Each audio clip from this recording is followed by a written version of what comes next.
Hi friends, welcome to Vennela sweet home. అందరూ ఎలా ఉన్నారండి? మనకు బయట పెళ్ళిళ్ళలో చేసే చాలా రుచికరమైన స్నాక్ ఇవ్వాలి ఇంట్లోనే ఈజీగా ఎలా ప్రిపేర్ చేయాలో చూద్దామండి. దానికి ముందుగా ఒక బౌల్ తీసుకొని ఇందులో 1 కప్పు మైదా వేసుకోవాలి. అలాగే దీనికి తగినంత సాల్ట్ వేసుకోవాలి. అలాగే కొద్దిగా వామ్ తీసుకొని అరచేతిలో వేసుకొని క్రష్ చేసుకొని వేసుకోవాలి. ఇది మైదాతో చేస్తేనే బాగుంటుందండి. మీకు మైదా ఇష్టం లేకపోతే గోధుమ పిండి కూడా తీసుకోవచ్చు మైదా ప్లేస్లో. అలాగే ఇందులో ఒక 2 టేబుల్ స్పూన్లు నెయ్యి వేడి చేసుకొని వేసుకోవాలండి. మీకు నెయ్యి ఇష్టం లేకపోతే ఆయిల్ కూడా వేడి చేసుకొని వేసుకోవచ్చు, లేకపోతే బటర్ కూడా వేసుకోవచ్చు అండి. మీకు అవన్నీ కూడా ఏది ఇష్టం లేదు అనుకుంటే మీరు డాల్డా కూడా వేడి చేసుకొని వేసుకోవచ్చు. ఇదంతా చక్కగా పిండికి పట్టించాలండి, నెయ్యి అంతా పిండికి పట్టేటట్లు. చూడండి ఇలాగుండాలండి, పిండి ముద్దలాగా రావాలి. ఇలాగొచ్చేంతవరకు మీరు ఇంకాస్త నెయ్యి కూడా వేసుకొని కలుపుకోండి. ఇలాగొస్తేనే చాలా క్రిస్పీగా వస్తాయండి. కాబట్టి ఇలా కలుపుంచుకున్న తర్వాత ఇప్పుడు కొద్దిగా వాటర్ చల్లుకుంటూ ఇది చపాతీ ముద్దలా కలుపుకోవాలి. మరి ఎక్కువ వాటర్ వేయకండి, కొద్దిగా వాటర్ వేసుకుంటూ కలపాలి. అలాగే ఇది బాగా టైట్గా ఉండాలండి, చపాతీ ముద్దలాగా సాఫ్ట్గా ఉండకూడదు, కాస్త టైట్గానే ఉండాలి పిండి ముద్ద. చూడండి ఇలా టైట్గా ఉండాలి. ఇప్పుడు దీనిపైన మూత పెట్టుకొని పక్కన ఉంచుకుందాము. ఇప్పుడు స్టవ్ వెలిగించుకొని ఒక ప్యాన్ పెట్టుకుని ఇందులో 1 స్పూన్ ఆయిల్ వేసుకోవాలి. ఆయిల్ కాస్త వేడెక్కిన తర్వాత ఇందులో కొద్దిగా జీలకర్ర వేసుకోవాలి. మీకు సోంపు ఇష్టమైతే సోంపు కూడా వేసుకోవచ్చు అండి. ఇది కాస్త ఫ్రై చేసుకోవాలి. ఇది కాస్త ఫ్రై అయిన తర్వాత చిన్న క్యారెట్ ఇలా తురుముకొని వేసుకోవాలి. సిమ్లో ఉంచుకొని ఇది 1 నిమిషం పాటు ఫ్రై చేసుకోవాలండి. ఎక్కువ సమయం కూడా పట్టదండి ఇది ఉడకడానికి, ఎందుకంటే మనం సన్నగా తురుముకున్నాం కాబట్టి త్వరగానే ఉడికిపోతుంది. ఇది కాస్త ఇలా ఫ్రై అయిన తర్వాత ఇందులో ఉడికించుకున్న ఒక ఆలుని బాగా మెత్తగా పొడిగా చేసుకొని వేసుకోవాలి. అలాగే ఇందులో ఉడికించిన బఠానీ వేసుకోవాలండి. మీకు ఎండు బఠానీలు ఉంటే కూడా నైట్ పూట నానబెట్టుకొని తర్వాత ఉడికించుకున్నారనుకుని బాగా మెత్తగా ఉడికిపోతుందండి. ఇప్పుడు ఇందులో తగినంత సాల్ట్ వేసుకోవాలి. అలాగే కొద్దిగా పసుపు, తగినంత కారం వేసుకోవాలి. మీరు కావాలంటే పచ్చిమిరపకాయలు కూడా కట్ చేసుకొని కూడా వేసుకోవచ్చండి. అలాగే కొద్దిగా ధనియాల పౌడర్ వేసుకోవాలి, కొద్దిగా గరం మసాలా, అలాగే కొద్దిగా చాట్ మసాలా వేసుకోవాలి. మీ దగ్గర చాట్ మసాలా లేకపోతే కొద్దిగా నిమ్మరసం వేసుకుంటే చాలా బాగుంటుంది. ఇప్పుడు ఇదంతా సిమ్లో ఉంచుకొని ఒక 2 నిమిషాల పాటు వేయించుకోవాలండి. కారం పొడి అంతా కాస్త పచ్చి స్మెల్ వెళ్ళిపోయేంత వరకు ఒక 2 నిమిషాల పాటు వేయించుకోవాలి. చాలా సింపుల్ ప్రాసెస్ అండి. మన ఇంట్లో ఎప్పుడు ఆలు ఉంటుంది కదా, అలాగే బఠానీ కూడా మనకు దొరుకుతుంది కాబట్టి సింపుల్గా చేసి ఇవ్వచ్చండి పిల్లలకి. చాలా రుచికరంగా ఉంటుంది. ఇది మామూలుగా బయట బేకరీలో దొరుకుతుందండి ఈ స్నాక్ ఐటము. అలాగే పెళ్ళిళ్ళలో కూడా ఇది స్పెషల్గా చేసి పెడతారండి. ఈవినింగ్ కూడా స్నాక్స్గా ఇస్తారు పెళ్ళిళ్ళలో అయితే. ఇప్పుడు ఇందులో కొద్దిగా కొత్తిమీర సన్న కట్ చేసుకొని వేసుకొని కలుపుకొని స్టవ్ ఆపేసుకోవాలండి. ఇది కాస్త చల్లార పెట్టుకోవాలి. ఇప్పుడు చపాతీ పిండి చూడండి కాస్త సాఫ్ట్గా అయింది కాబట్టి గట్టిగా కలుపుంచుకోవాలండి చపాతీ పిండిని. ఇప్పుడు చిన్న బాల్స్ లాగా చేసుకోవాలి. మరి పెద్ద బాల్స్ వద్దండి, చిన్న ముద్దల్లాగా ఇలా చేసి ఉంచుకోవాలి. చూడండి ఈ సైజులో ఉండాలి. ఇప్పుడు చపాతీ కర్రతో ఇది చపాతీలాగా ఒత్తుకోవాలి. దీనిపైన పొడి పిండి కూడా ఏం చల్లాల్సిన అవసరం లేదండి, అలాగే రుద్దుకోవచ్చు మనము. ఎందుకంటే పిండి అనేది కాస్త టైట్గా కలిపాం కదా, కాబట్టి పిండి కూడా అవసరం లేదండి, పొడి పిండి కూడా. చూడండి ఇలా లైట్గా మందంగా ఉంటే చాలండి, మరి ఎక్కువ పలుచగా వద్దు, అలాగని ఎక్కువ మందంగా వద్దు.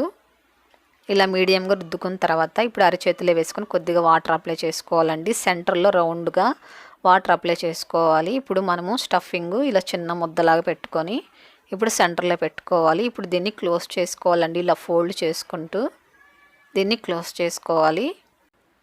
ఇలా క్లోజ్ చేసుకున్న తర్వాత ఇలా సెంటర్లో ఇలా లైట్గా ప్రెస్ చేసుకోవాలండి. వేళ్ళతో ఇలా ప్రెస్ చేసుకుంటూ మనము ఇది రౌండ్గా ఇలా చుట్టుకోవాలి. చూడండి ఎంత చక్కగా వచ్చిందో షేప్ అనేది. ఇలా మూటలాగా చుట్టుకోవాలండి. లైట్గా ఇలా ప్రెస్ చేసుకున్నాం అనుకోండి అస్సలు ఊడిపోదండి. ఆయిల్లో వేసినా కూడా మనం వాటర్ అప్లై చేసాం కాబట్టి అస్సలు ఊడిపోదు ఆయిల్లో వేసినా కూడా.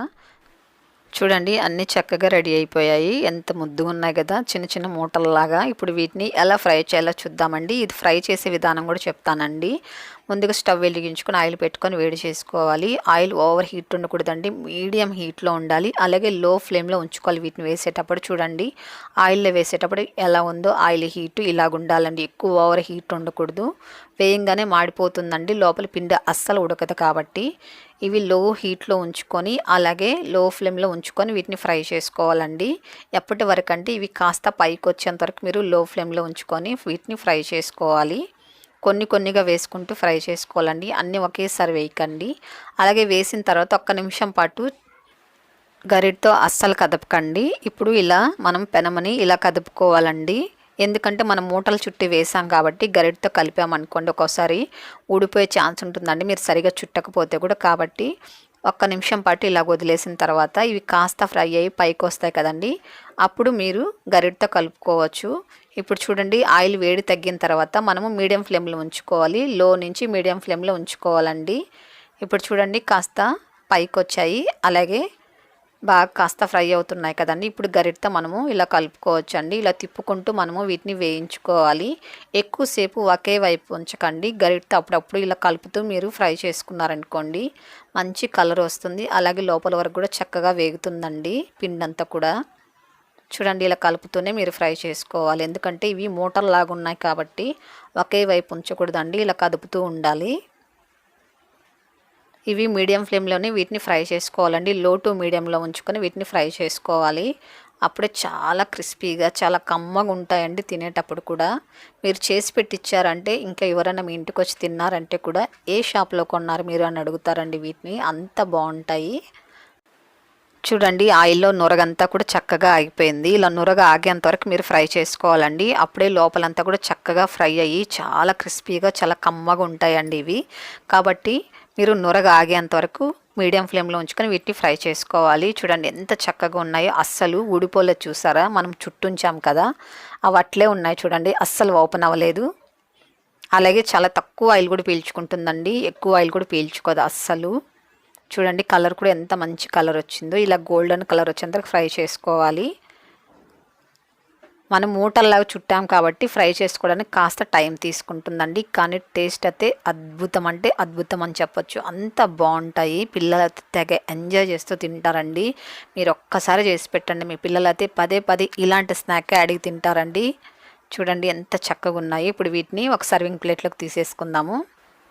పిల్లలకి ఇంకా ఇంకా చాలా నచ్చే ఐటమ్స్ మన ఛానల్లో ఉన్నాయి. స్నాక్ ఐటమ్స్ అలాగే స్వీట్ ఐటమ్స్ కూడా చాలా పిల్లలకు నచ్చే ఐటమ్స్ ఉన్నాయండి. ఫస్ట్ టైం మీరు కనుక మన ఛానల్ చూస్తున్నట్లయితే మన ఛానల్లోకి వెళ్ళి ఒక రెసిపీని చూడండి. మీ పిల్లలకి నచ్చేవన్నీ ఉంటాయి అందులో, అవి చేసి పెట్టండి. మీ పిల్లలకి చాలా ఎంజాయ్ చేస్తారండి మీ పిల్లలు. ఇప్పుడు అన్నీ చేసుకున్న తర్వాత ఇలా సర్వింగ్ ప్లేట్లోకి తీసుకొని పిల్లలకైతే సాస్తా ఇవ్వండి. చాలా అంటే చాలా ఇష్టంగా తింటారండి పిల్లలు కడుపు నిండా. మళ్ళా కూడా ఇదే చేసి పెట్టి మమ్మీ అని అడుగుతారండి, అంత బాగుంటాయి. అలాగే పెద్దవాళ్ళు తినేటట్లయితే ఈ పచ్చిమిరపకాయ నంచుకొని తినండి, ఎంత బాగుంటుందో తెలుసా. ఈవినింగ్ పూటకు స్నాక్స్గా తినొచ్చండి వీటిని. చూసారో లోపల వరకు కూడా ఎంత చక్కగా ఫ్రై అయిందో, మొత్తం కూడా చూడండి ఎంత చక్కగా ఫ్రై అయిందో. కాబట్టి మీరు మీడియం ఫ్లేమ్లో ఉంచుకొని వీటిని ఫ్రై చేసుకోండి. మీకు నచ్చిందే వీడియో అయితే మీ ఫ్రెండ్స్కి షేర్ చేయండి, లైక్ చేయండి. ఫస్ట్ టైం ఇది కనుక మన ఛానల్ చూస్తున్నట్లయితే మన ఛానల్ని వెంటనే సబ్స్క్రైబ్ చేసుకోండి.